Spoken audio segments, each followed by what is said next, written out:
In 1962, there were cargo ships from the Soviet Union heading to Cuba when they were intercepted by the United States Navy. That crisis was recorded as one of the moments when the world came closest to nuclear war. Now, in 2026, it seems like the same scenario is playing out, but in a different place, in the Strait of Hormuz. The United States imposed a full blockade using 3 carrier strike groups and more than 15 warships. At the very moment the blockade began, it was immediately felt at sea. The oil tankers headed for China were forced to turn back. The first tanker turned around in just 20 minutes. According to marine traffic data, the tanker Rich Starry suddenly changed course as it approached Hormuz. This was followed by another tanker from Austria and another one. In total, 3 tankers turned back before reaching their destination. But before we start, don't forget to like the video. It means a lot to us content creators. Thank you very much, and now let's get started. In the midst of the situation, China's Defense Minister Dong Jun spoke out. His warning was directed straight at America. According to him, China and Iran have an agreement, and the United States should not interfere. Those were bold words, but in the actual situation, not a single ship was protected by China at sea. They tried to break through the blockade but failed. More than 190 million barrels of Iranian oil were left at sea. In an instant, the long-standing relationship between China and Iran was cut off. A strategic partnership that was built over many years was affected in just a few hours.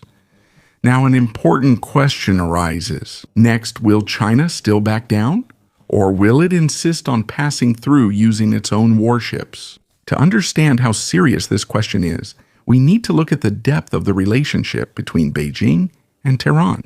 China is Iran's biggest trade partner and oil customer. China's Belt and Road Initiative has used Iranian ports, especially Chabahar, as important trade routes. Through China, Iran is able to avoid some of the effects of American sanctions.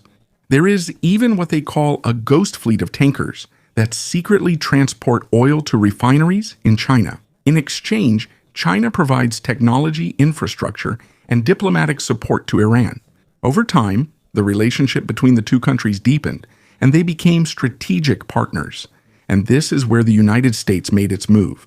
With just one move, this system that they had built for a long time collapsed. Karg Island, the center of Iran's oil exports, was locked down. The Chabahar port, which was China's alternative route outside of Hormuz, was also locked down. Bandar Abbas, the main entry and exit point. In other words, all the routes that China uses to get cheap Iranian oil suddenly closed. But it wasn't just oil that was lost. China's influence in the Middle East through Iran also gradually diminished. The part of the Belt and Road Initiative that passes through Iran is now almost unusable.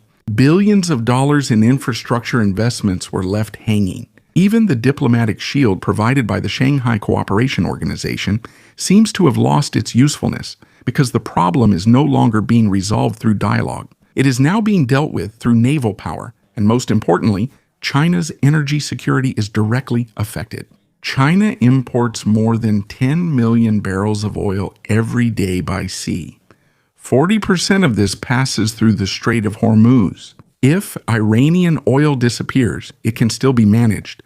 But the real problem is the Strait of Hormuz itself, because Iran is not the only source of oil. This includes Saudi Arabia, the United Arab Emirates, Kuwait, and Qatar. Almost all the oil from the Gulf that China uses passes through a narrow route. And as long as this is controlled by the United States, China's energy lifeline is in the hands of the U.S. Navy. This is unacceptable for Beijing. And this is where the simple maneuvering of the tanker Rich Starry takes on greater significance. This is not just an ordinary movement of a ship. This is the moment when China's claim to being a global power is tested at sea. Now we are here at the most critical question. Will China use military force to break the blockade? Will it send its own warships? Because honestly, the situation that Beijing is facing is very difficult. Every decision comes with a huge consequence. Unang option, subukan ng Using military force. Is the Chinese Navy capable of sending ships to Hormuz? In theory, yes, China has an overseas military base in Djibouti in East Africa. But the question is, are they ready to use it and face direct confrontation with the U.S. Navy? The People's Liberation Army Navy has grown rapidly in the past 10 years. It already has a network of ports from Morocco to Mozambique that can be used for military operations. But the Strait of Hormuz is a different matter. It's not like the base in Djibouti. In the face of the United States' strength in this area, it's clear that China is at a disadvantage. 3 carrier strike groups, more than 15 warships, continuous air patrols, and satellite surveillance. If they confront this directly, it only means one thing: war. And right now, China is not ready to enter into a direct conflict with America, especially with ongoing tension in Taiwan. If a Chinese warship tries to break the blockade, there will be a direct clash at sea between 2 nuclear powers, a situation last seen in 1962 during the Cuban Missile Crisis. The second option is what's called gray zone tactics. This is the style that China has long used in the South China Sea. Instead of warships, they use Coast Guard ships and fishing vessels to show their presence. Beijing might try to send commercial ships with a Coast Guard escort. This isn't a direct military move, but it comes with pressure. They can also show their presence in the Gulf of Oman under maritime security operations. They won't directly break the blockade, but they'll make their presence felt. But there's a problem. The tactics that work in the South China Sea might not necessarily work here, because what they're facing now isn't just the Coast Guard of another country. They're up against the full force of the U.S. Navy. The risk is much higher. And if China sends a convoy with an escort and America blocks it, Beijing will be embarrassed in front of the whole world. Their so-called multipolar world will lose credibility. Third option, diplomacy and economic pressure.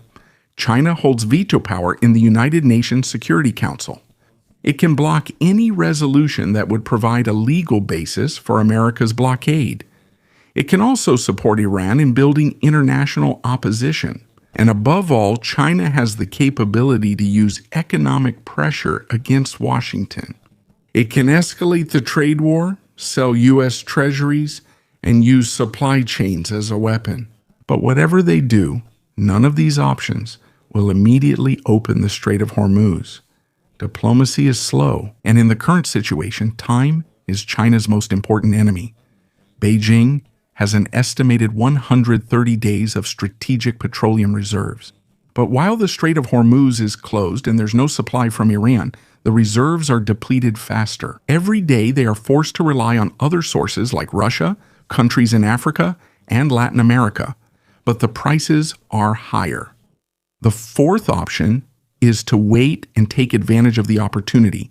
And honestly, this is what Beijing is doing right now. In March, they suddenly stopped exporting gasoline and diesel. Because of this, Japan and South Korea were affected. They can pressure regional rivals while controlling their own situation. At the same time, they started buying U.S. LNG again. This is a move they previously stopped during the height of the trade war. Now they're using the crisis to bring it back. They are also providing fuel to Southeast Asia to expand their influence. In other words, while China is hurting, they're making sure others are hurting even more. The fifth option is to create a permanent alternative that doesn't go through Hormuz. This includes routes through Gwadar Port in Pakistan. China has been preparing for this kind of scenario for a long time, and now the value of those investments has been proven. But there are limitations. These routes still can't match the capacity of Hormuz. This is a long-term solution, not an immediate answer to the crisis. So in summary, China can't face America militarily. Gray zone tactics aren't enough. Diplomacy is slow. Waiting works in the short term, but not forever. That's why Beijing is careful with every move it makes. They don't just take risks. And their waiting carries a message. It's a silent statement that they're looking for the right opportunity. Now, the bigger question arises. How long can the United States maintain this blockade, and how much pressure can it put on China right now? America's position is very strong. In Hormuz, the United States has deployed 3 carrier strike groups. This includes the USS Abraham Lincoln, USS Gerald R. Ford, and USS George H.W. Bush. There are F-35C and F-A-18E fighter jets in the air, Harley Burke-class destroyers at sea, P-8, a Poseidon reconnaissance aircraft, and submarines underwater. More than 50,000 military personnel are involved in the operation. In other words, America has complete control of the air, sea, and undersea domains. And in this region, China has no equivalent force. But the fight isn't just military, there's also economic pressure. Donald Trump threatened a 50% tariff against China. There are also allegations that Beijing is helping Iran with air defense systems. And Donald Trump's planned visit to China next month is also part of this bigger move. The blockade is not just military, it's also a diplomatic leverage. But even so, America's power is not unlimited. The first problem is the sustainability of the blockade. It's not easy to keep 3 carrier strike groups in Hormuz for a long time. You have to consider personnel rotation, equipment maintenance, and the continuous supply of ammunition. And most of all, there's a lack of support from allies. The United Kingdom, Germany, and Australia refused. This means that America is almost alone in this operation. The second problem is that even America's own allies are getting hurt. Japan and South Korea are even more dependent on Hormuz than China. While trying to pressure Beijing, the energy security of these countries is also affected. It's a clear contradiction. You're protecting them, but you're also hurting them. And this kind of situation won't last. The third problem is that China has the capability to retaliate economically. It plays a major role in global supply chains. It also holds U.S. treasuries. And it can cause pain to the American economy even without a direct war. Fourth, China is starting to test the blockade. The tanker-rich Starry, which backed off at first, got through on the second attempt. A small detail, but it means a lot. It shows that the blockade is not perfect, and if one gets through, others might follow. According to BBC Verify, at least 7 ships connected to Iran have crossed the Strait of Hormuz since the blockade began. 3 of these are still under sanctions. This means the United States can't stop everyone passing through, or perhaps it is simply choosing whom to block. This is not a total closure of the passage. It's selective pressure. And in that very act of choosing, America's limitations are revealed. For analysts in China, Ang blockade na ito ay isang to win through economic pressure what could not be achieved through military action. They might be right, but this kind of strategy comes at a cost. Both sides are getting exhausted.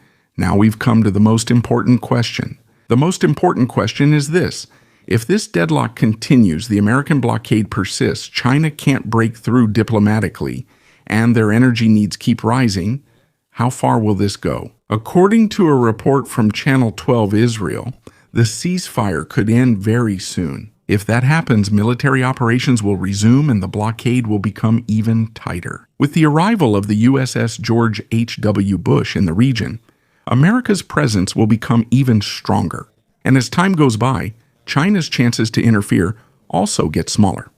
At the same time, the situation becomes even more complicated because of other actors in the region. The Iranian Revolutionary Guard threatened a strong response, but honestly, their conventional capacity is lacking compared to the strength of the U.S. Navy.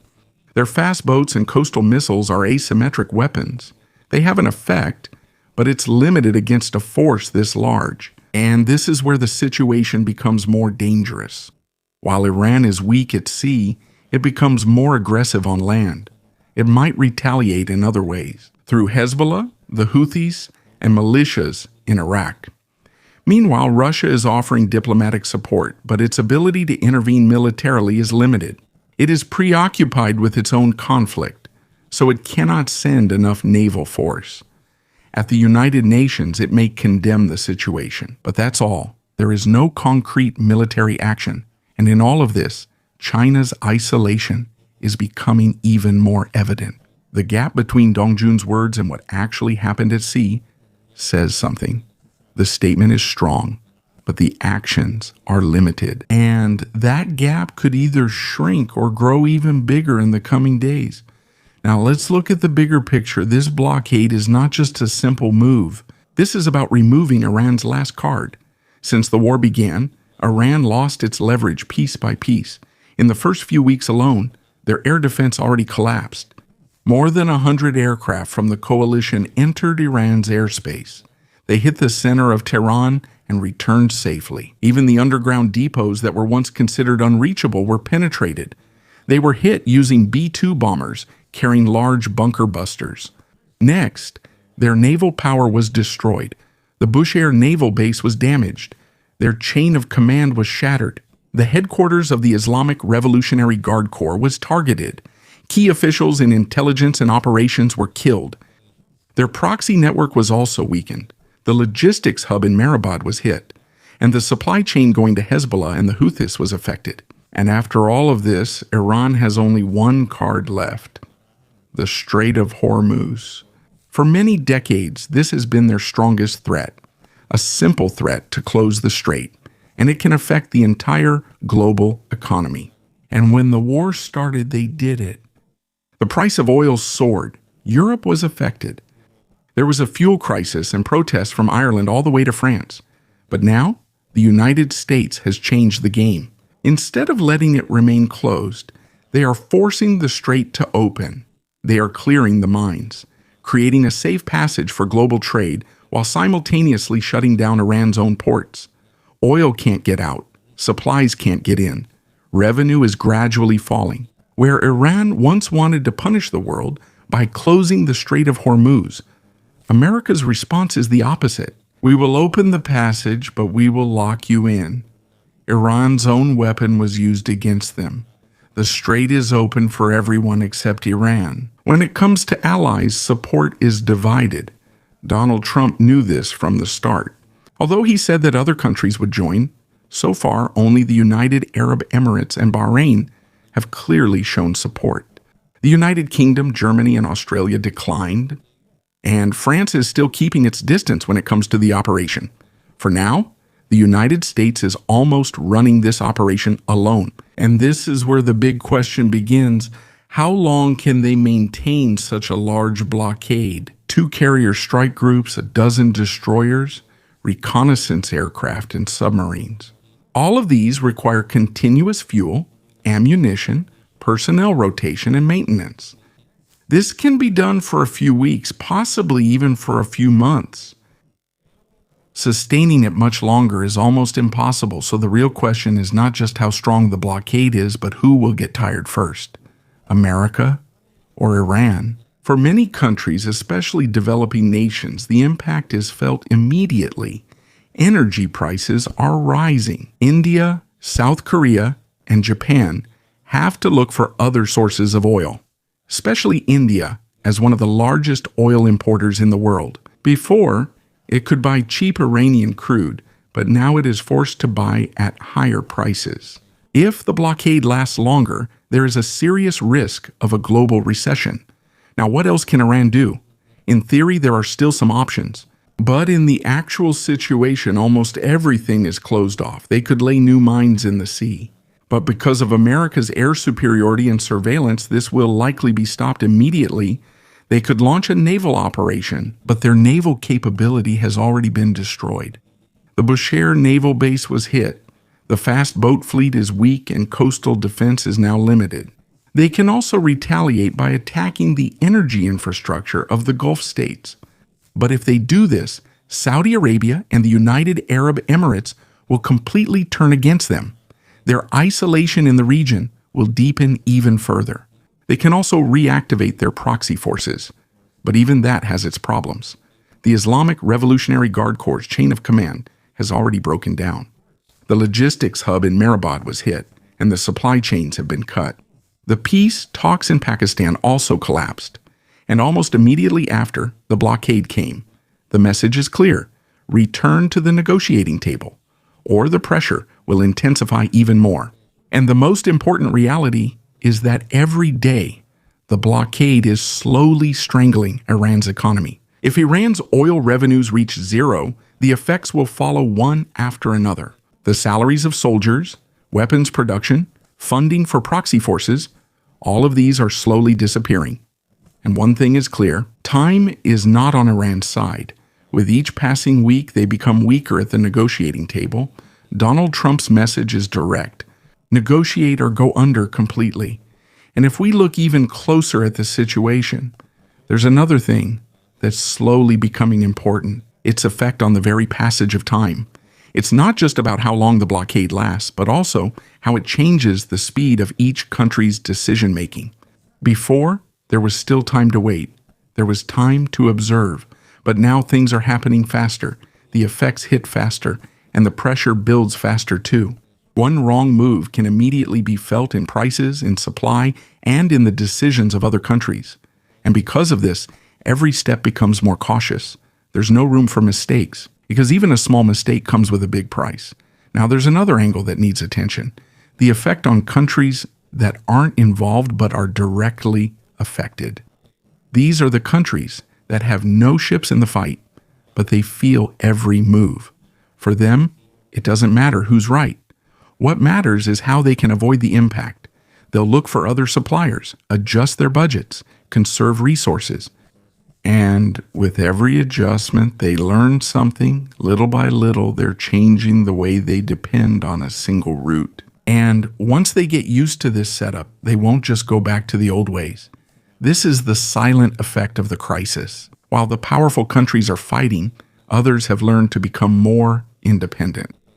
Now let's think about its deeper impact in the future. If this pattern continues, it's possible that a single choke point like Hormuz will no longer be the center.